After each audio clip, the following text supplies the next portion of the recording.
عم بقولكم هالطبق مو معقول، عن جد مو عارفة شو بدي أسميه. تعالوا نشوف.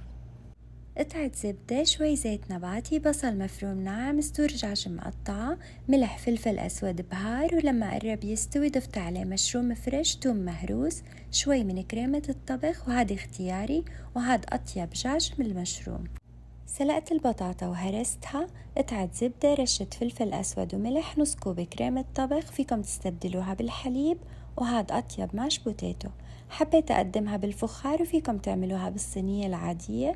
أول طبقة ماش بوتيتو، تاني طبقة الدجاج اللي حضرناه، وكمان طبقة بطاطا، وعلى الوش جبنة موزاريلا، على الفرن على الرف اللي بالنص على درجة حرارة 200. النار من فوق ومن تحت، أول ما تتحمر بتكون جاهزة.